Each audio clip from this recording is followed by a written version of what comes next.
Hey there, and welcome to part 3 of the Minotaur Berserker. We're into this with plus 16 slaying bonus, lousy resistances, and at the brink of destruction. Just kidding. I just wanted to know if there are some boots, but the only boots we found were Naga Bardings. Alright, so let's get going with our plus 7 battle axe of chopping, and this guy is so bonkers. But I'm okay with that. So I realized that I'm just training 3 things right now, but that's okay. I think that's totally okay. So we left at the snake pit one. I don't have any runes yet, and the other option would be the swamp. Since I don't have art poison on me, and there's only a chainmail of art poison, so since I'm not having any art poison, let's do snake pit instead of swamp. Yeah, that's right. Wow. Okay, let's fall back. 2 Naga sharpshooters and a regular Naga. And break the line of sight and get around that corner and start whacking them. That's super important if you're a two-handed weapon user to take every single ranged attacker damn seriously.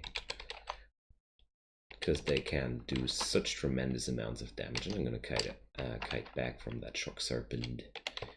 And let's heal up before we keep fighting. Okay. Shock serpents are surprisingly dangerous. I keep trying to swap equipment for no reason at all. Shock serpents are really damn dangerous. So I do have a lot of enchantment scrolls, I just realized. And there's a potion of experience. Yeah, why not? Let's go for that. Since I'm not training armor right now, I'm gonna invest this into armor, right? Yeah, let's do this. And we're gonna invest into strength. Okay, so 3 potions of experience on this character. I'm already XL18, which is pretty impressive for this point of the game. And this is a potion shop. I do have a few coins to spend, but right now I don't want to spend them right away, because maybe I get lucky and find something really useful.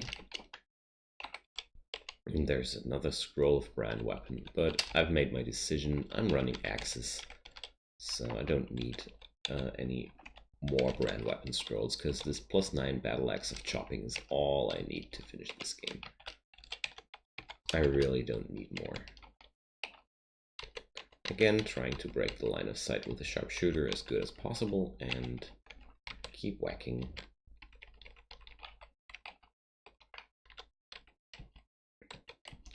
Really gotta take this episode way more cautiously than the last few, because Snake Pit is nothing to laugh about. I can die down here pretty easily, so I really want to take stuff carefully, even if I'm able to one-shot stuff like Naga from the bat, which is pretty impressive because Naga are very, very resilient enemies, and one of their major strengths is their high hit point pool. What actually happens if I start throwing tomahawks? Yeah, I can kill them from afar too. Nice. So what about javelin? Not javelin. Javelin. Are there javelins around? Not too many. Oh, well, a few. Javelins are the next stronger throwing weapons after tomahawks, but they require more throwing skill, and well, running around with plus 16 slaying also means that I could basically just throw rocks at these people and do tremendous amounts of damage. So I think I'm fine with the tomahawks for now. Tomahawks are returning. Thanks, Troc, but nah. Not really needed, I'd say. Okay. Gotta be careful with this. This looks like a vault to me, all the regular shapes in this area. So, no, there's nothing really dangerous about it here. So I didn't buy anything from that shop there because I'm saving up my money in case I run into a jewelry shop or something that can sell me some resistances, because this is right now the most important thing for me, to finally rack up some resistances, because sooner or later this will be very, very dangerous for me running around with resistances like that. Let's tomahawk this dude.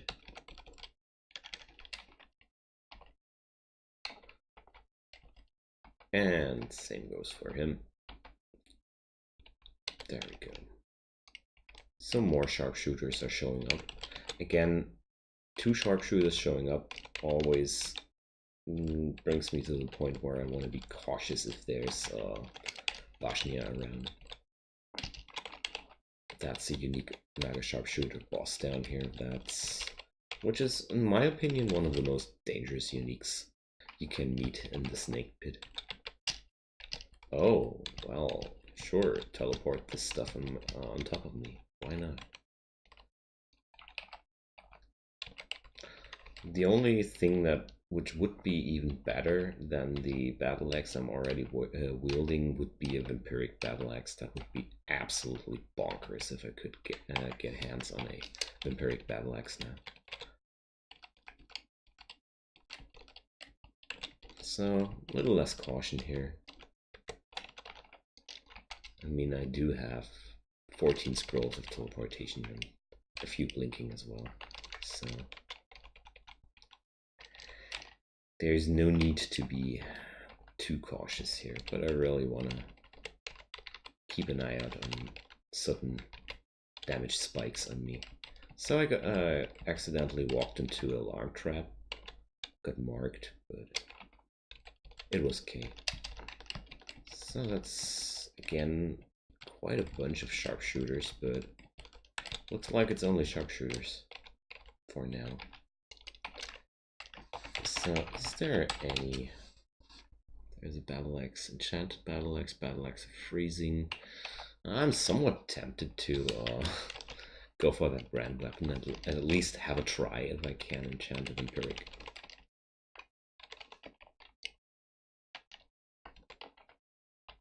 But I don't feel like, oops, I really need it. I played too much Hunter lately on my other account, so I keep swapping equipment for nothing. Alright, so that's Snake done down to 3, and we entered 4. Wow, this is amazingly dangerous. Let's get out of here. So I'm constricted, so I can't just go upstairs. I keep doing this and retrying this because I can't stay down there. Staying down there would be actually my demise. So let's put up the Trog's hand and start smacking these guys. I'm really low at this point, and this is how quick it can go really badly for you. Okay, let's try another downstairs, and this one is not a singular, not really better. This is also pretty horrible. But I want to know where this bazaar is at. So the other upstairs is also not less dangerous. So I'm gonna turn on the Trog's hand and start killing them. Ooh, that's quite some damage here. I don't know if I'm actually capable of reaching this bazaar without killing myself. I do have one more ambrosia potion on me, so let's use that. Let's use some curing, and let's get downstairs again.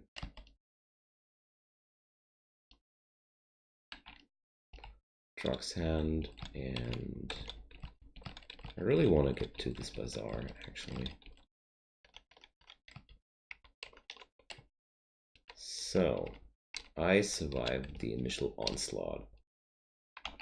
Let's eat some, and oh, quaffing a haste potion might be absolutely overkill.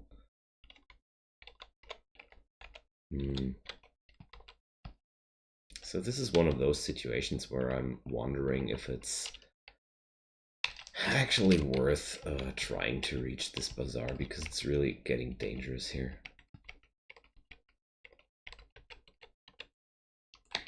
So let's keep Trog's hand running.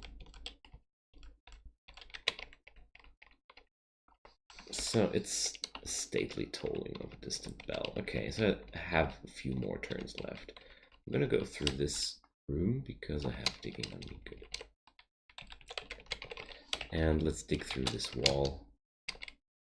And I even need need flight to enter this area. All right.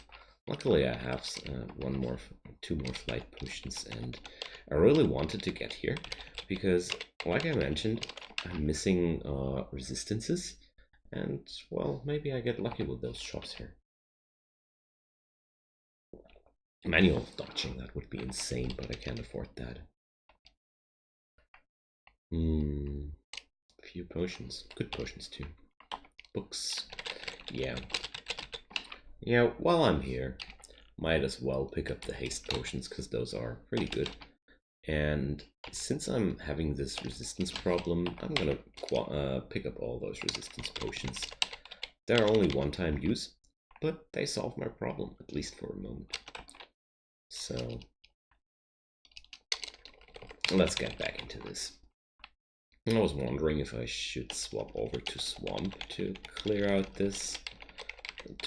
Swamp a little before I actually go for the rest of this area, but I feel like I should be able to do this. Famous last words, man. We're gonna see how this will work out. But as long as I take stuff as cautious as I do now, I should be able to tackle this pretty decently.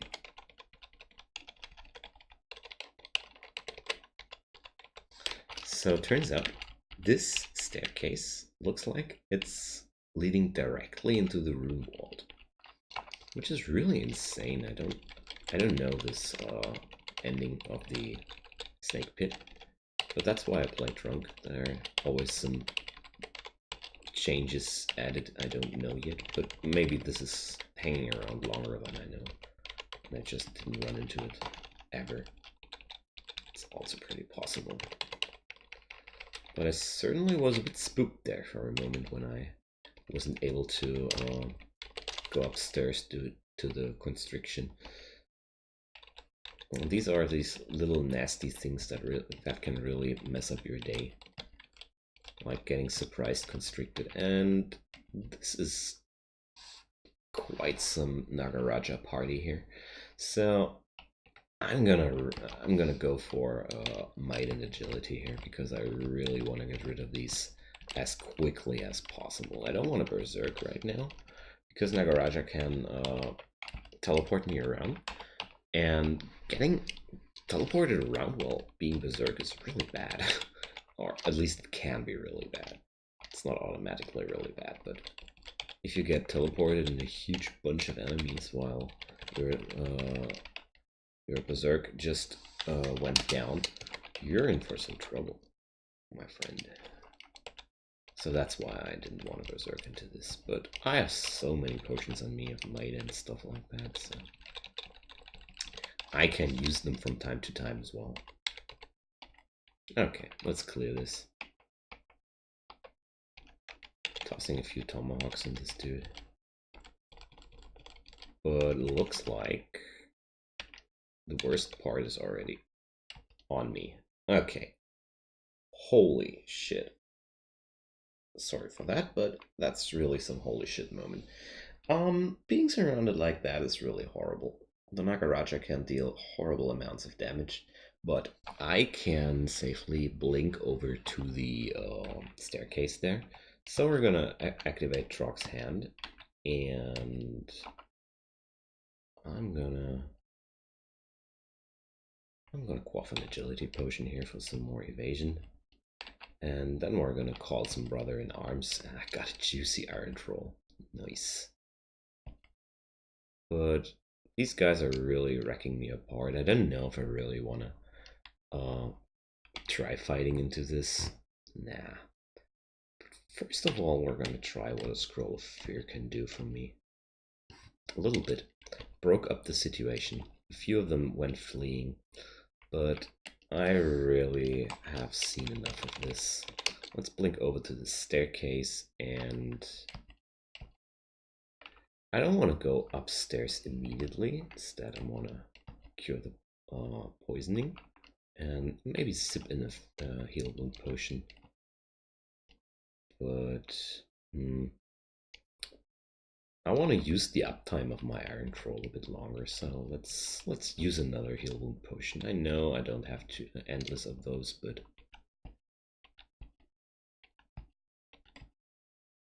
okay, let's go upstairs. That's enough. Staying any longer than that would be silly. Oh, I'm starving. Oops. Let's eat some. Alright.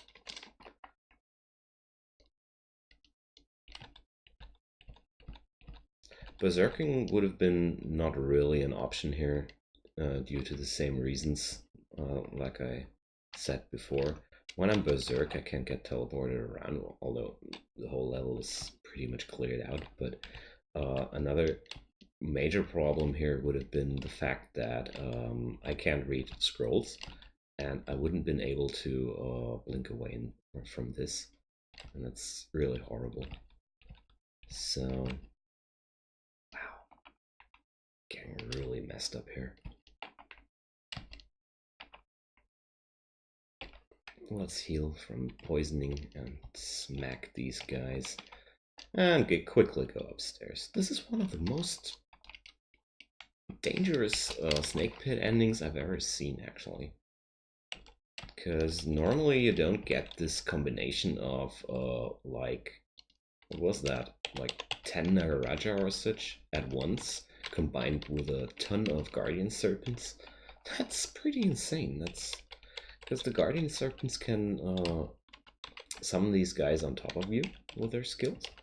So running from them is normally not really a problem. Running away from a Nagaraja is not too hard. I mean, they're slow like all Naga, although they can haste themselves. You can normally get away from them. But with this situation, not at all. So, well, we got it. We're alive, barely. But it's okay. I only used a few resources here. So our poison is still only available on this chainmail of poison resistance. Let's see if I can tackle the swamp without poison resistance. It's okay, it's doable. It's not viable, but it's doable. The biggest problem here will be the Hydra. Oh, there. Speaking of it. But two things I can do. First of all, throw tomahawks. And secondly, I have a good array of wands at my disposal. So on that ending fight in the snake pit, I could have also used more Brother-in-Arms procs there. I'm using this spell way more conservatively than I need to. I know that. I could use this a lot more, but well, it worked out, didn't it? Oh, there's a twisted onyx ring. Let's ID that because I'm lazy. A ring of positive energy. That's the one resistance I really don't need in this run, but that's okay. At least I now can recognize the rings I don't need. That's something. So some alligator got shafted here. And let's go for small 2.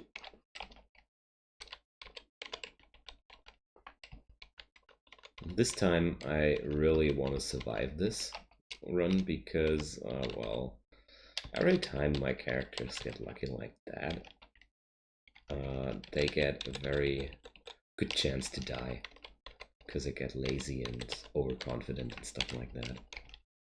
But this time I don't want to see that happen. And in the greater scheme of things, this character might have been super lucky with all the slaying bonus one man can wish for. But on the other hand, I I'm really unlucky with resistances. I mean, look at that. There's only this ring I can't afford by now. Why don't I wear this ring? Oh, because I have a +6 ring of protection. So yeah, I'm gonna pick up this ring for now. Overall, there didn't spawn too many sources for resistances, and if I go for RC, there's one ring of protection from coal I overlooked. Oopsie. Okay, so that's good. That's really good. But before Snake Pit, I didn't have access to resistance to cold, and well, resistance to fire was somehow available, but I didn't buy it yet. Let's change that. Because this game is at a point where I can't afford to run around without options of... Oh, I do have a ring of resistance from cold. Do I already wear it? Okay. So, RLAC, RF, strength. Nothing I want to wear permanently for now, but I want to have it in my inventory. But still no source of R poison, which is really bad, considering that I have Snake Pit and Swamp, which are like the 2 rune branches, which are very poison specific. Although, well, it could have been worse with Spider. But back there in the Snake Pit, I already had some serious poison damage going on myself, I mean. But with the overabundance of curing potions in general, I felt like it's pretty okay. So there's a ghost crab. These are pretty obnoxious enemies which summon tons of specters on you, which can drain you. But, well, most enemies are not a problem at all for this character. I mean, the speed in which I could clear Swamp 1 and 2, which was actually insane. And I think I could clear all this a lot quicker if I wanted to, but oh well, like I said, let's not get over ambitious here. I'm already running at a very quick pace here. So I'm gathering up some scrolls of Holy Word, which is cool. It will take a while until these get really useful, but there are some certain situations where it's really cool to have some Holy Word scrolls at your disposal. Mainly down in Zod, or for the extended run, they also work a charm in Crypt and Tomb, which are, well, kind of like undead exclusive areas. And after trying it out a little, I can only say I like the wand changes, with the wands not being rechargeable anymore, but stacking immediately in your inventory. It feels a lot more comfortable, to be quite honest. And there's a Thorn Hunter, pretty obnoxious and dangerous beings, because they have a quite a strong melee attack and a very strong ranged ability. So I lured it around the corner to kill it off, which was the safest way to do so. There's an artifact longsword lying around, but I don't need any better weapons. I have the best weapon Minotaur can wish for. Well, not quite. Vampiric would have been better, but ah well. One can't have everything. So I'm already running low on tomahawks. So that means in the long run I feel like I need to either grab up some javelins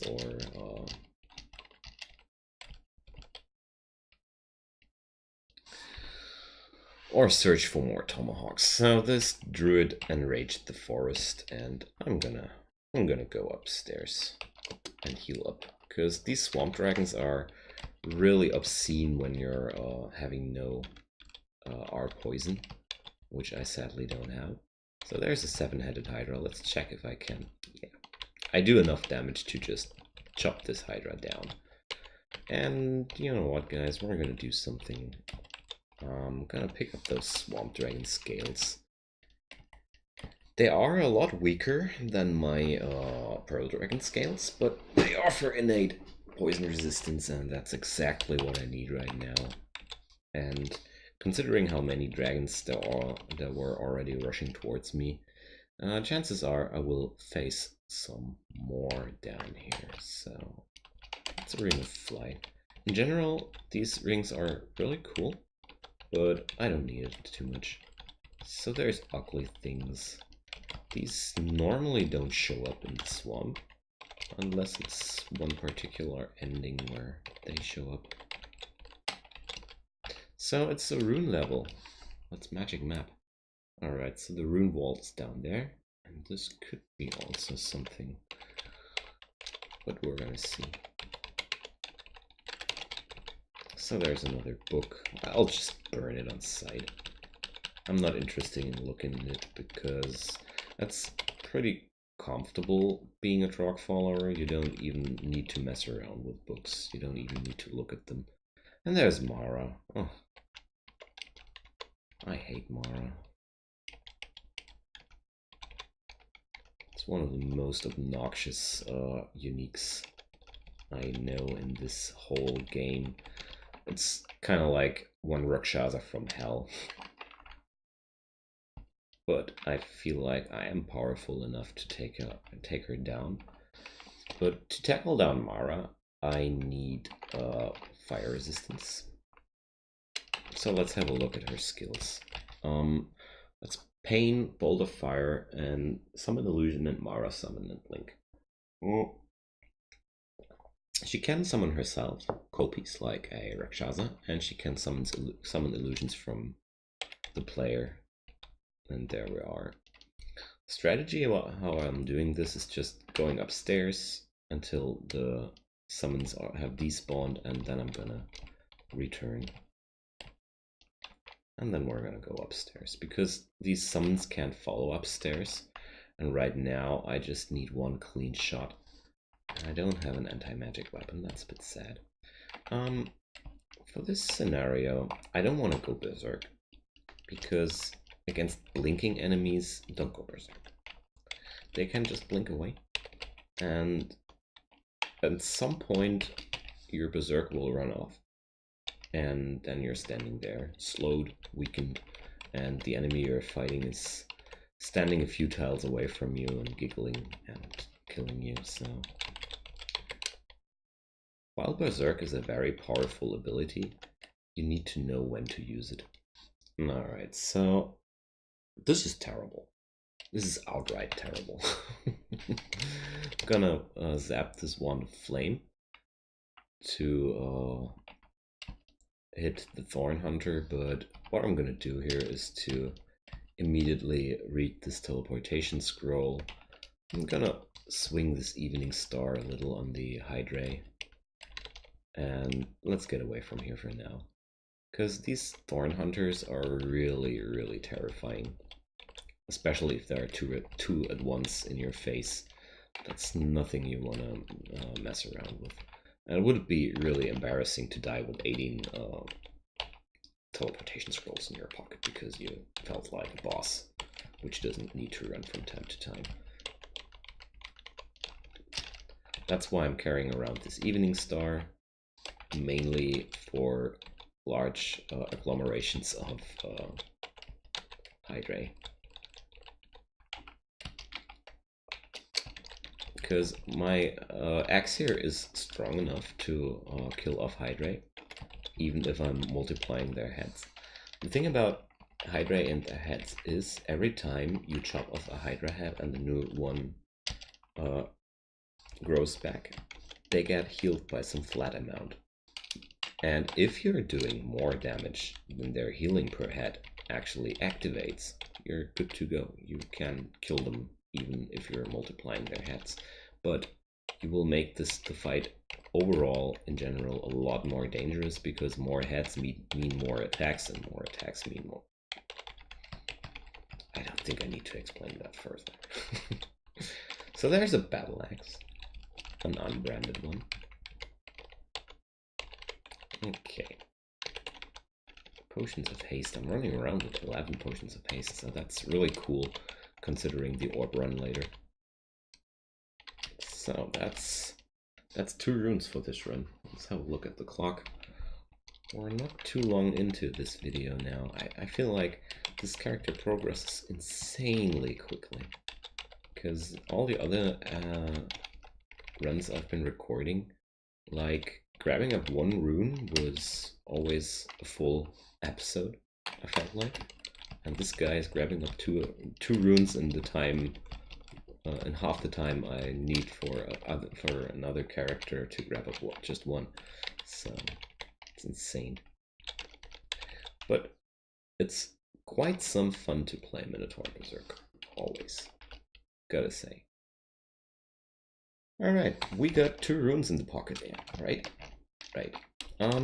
The next step where I can go would be either depths or vaults. I personally prefer to go for vaults before I go into depths, because depths can contain very, very dangerous vaults, containing Zod enemies and worse. And this is something I don't like to stumble into unprepared. That's why I like to go for a few levels of vaults. Like, if it's possible, I'm going to clear out vaults down to 4. And then I'm going to go for depths, because depths can be really surprisingly dangerous. Especially if you're running into some vault level, which can also occur, that you're going to be facing a level-wide vault. So the yellow dude tried to summon some people, but a few tomahawks later, he stopped summoning stuff. That's another thing I can only recommend.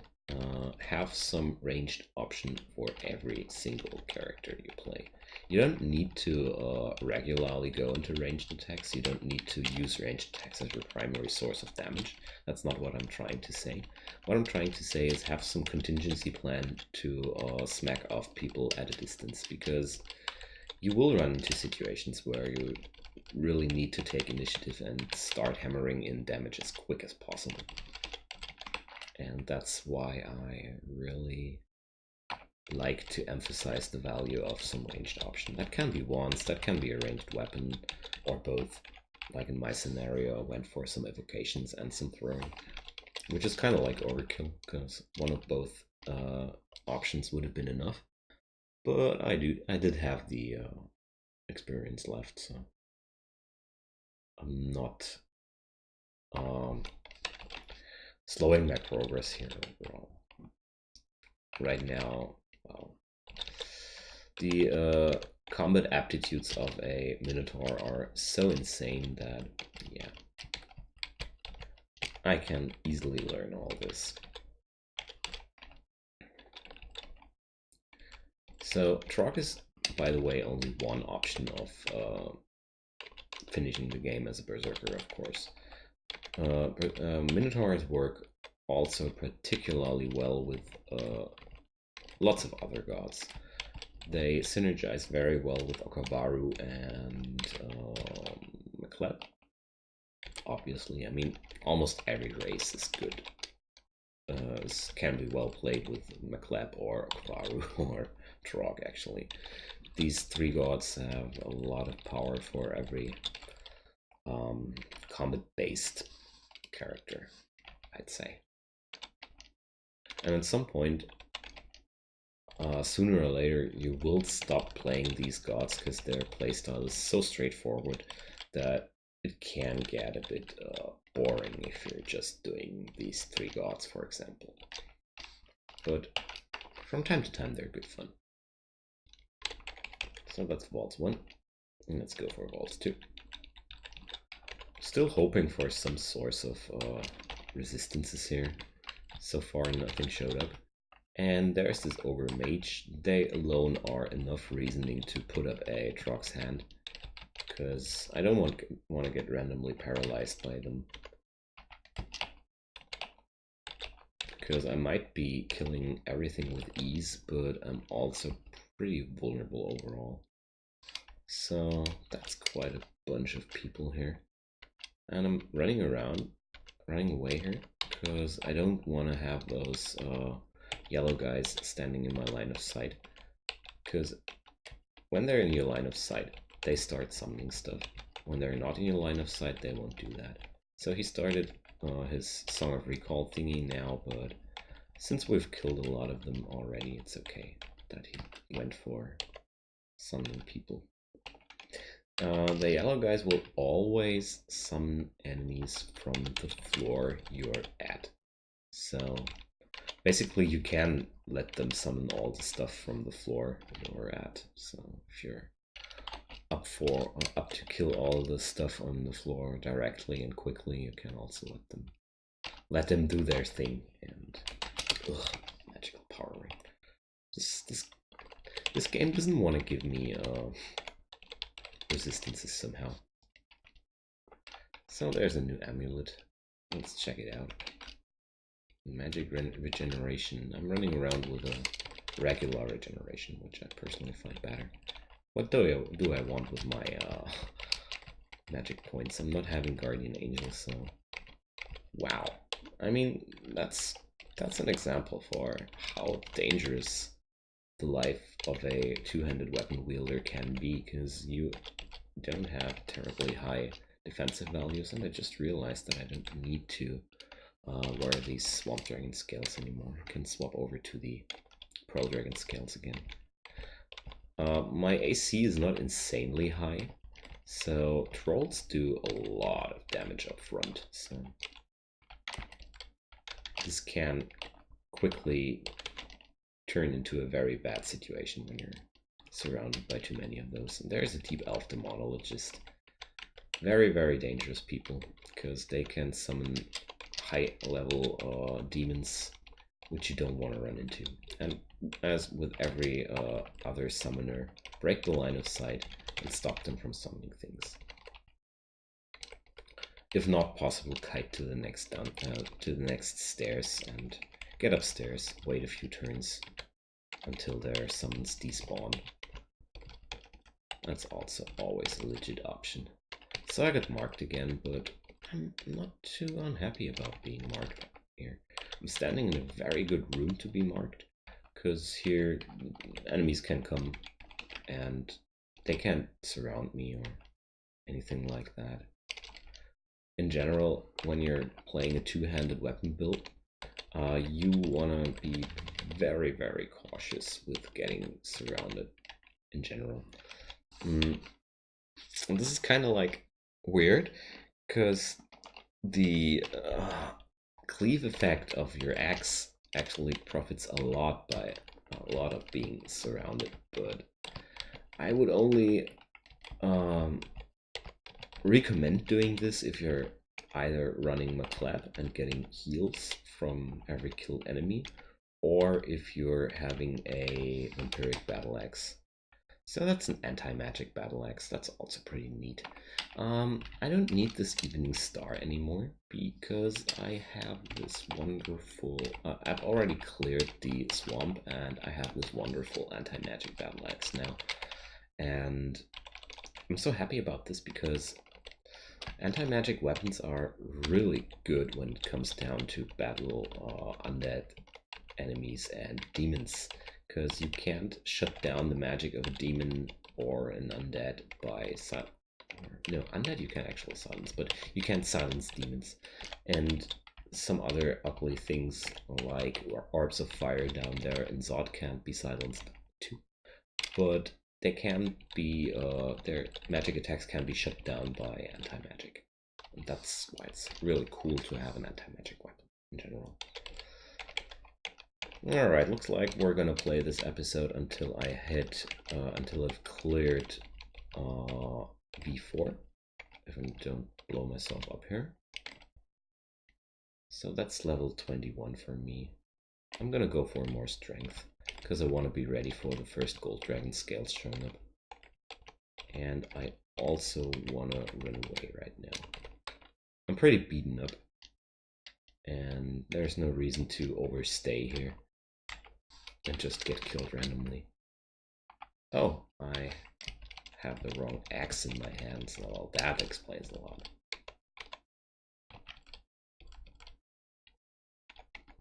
Most of the time I won't be needing the anti-magic axe, but there are a few enemies for which it is awesome to have an anti-magic weapon. So.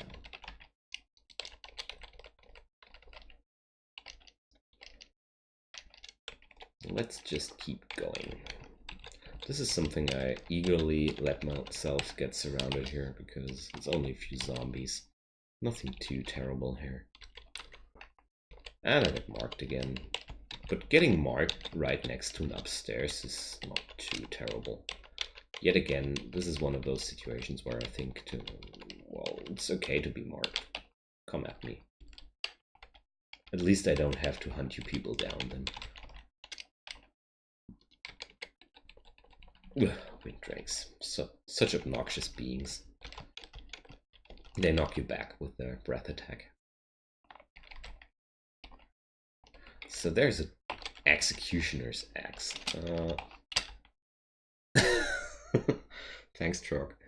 Okay, I mean, it's stronger than the one I'm wielding right now, but it needs skill level 26 for Mindele, and I'm pretty far away from that, so for now we're gonna stick to the +9 of chopping, and, well, if I get there along the game, I'm gonna use it, but chances are I'm not gonna use this axe. Although, if you're sitting on a +2 aptitude like the Minotaur, you have pretty good chances of achieving the needed skill level before actually finishing your run. Generally speaking, these weapons with a skill level of 26 needed for Mindele are more often than not worth using in a 3-rune game because most likely you won't hit the needed experience level in time before ending the game. So if you're really down to it, most of the time you'll hit the skill level 26 when you're at slot 4 or something like that, and that's not really useful. And before hitting Mindele, using these weapons is kind of risky, I'd say, because you're attacking slower, and that means you're giving your enemies more time to swing at you. And if you're already wielding two-handed weapons and not having a shield, yeah, well, you're gonna take more damage than you need to. And that's why it's particularly dangerous. So, focusing down the stone giant, because stone giants are pretty nasty buggers. So I'm sitting on 24 scrolls of teleportation. That's insane. In general, the amount of teleportation scrolls you have left shows off how good your character is at dealing with various situations. The more teleportation scrolls you have, the less trouble you had clearing the game in general. So, oh, got paralyzed, but it's okay. If this great orb of ice was accompanied with more dangerous people, I would have turned Trog's hand on to get the magic resistance buff. But since it was alone, well, it's not worth my piety. Not that I had any trouble with grabbing up enough piety. But yeah. Somehow I tend to play like there's not enough piety in the game, and that's something I really want to actually work on, because let's do it. Let's turn on the Trog's hand, why not? Because I feel like god powers are there to be used, and I'm prone to use them not enough. I know that. That's something I've been working on since like years. Yeah, I want to eat this chunk of flesh, but I also want to eat this royal jelly, because they're crapping up my inventory slots. So, flayed ghosts doing virtual damage. As long as they're alive, you're not gonna get your HP back. That's why I ran into this thing. Okay.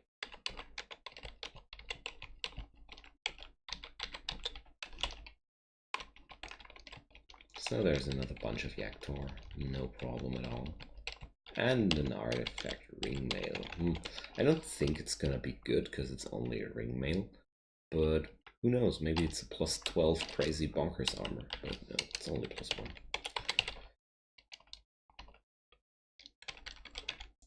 At some point I'd never check weapons anymore, I don't need, but for armors, well, if it's not a robe or a leather armor you don't want to wear,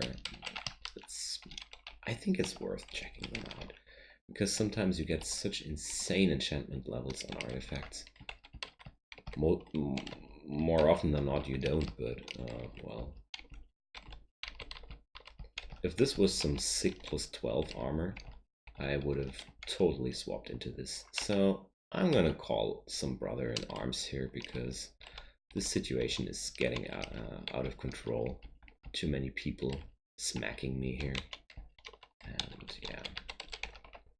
One really good thing about the brother in arms skill is it not only creates a brutal damage source, it also creates some distraction. Enemies will stop attacking you as much if there's another ally of yours around. And, well, these berserked allies of yours, they move at a high speed, which is also very good in terms of distraction, because you can actually summon the brother in arms and then just start running away. That's also working while your berserk buddy smacks some people. You can escape safely. So there's a Sphinx. Again, if this was accompanied by other people, I would have turned into Trog's hand to avoid the paralysis. But on their own, I can manage if they paralyze me once.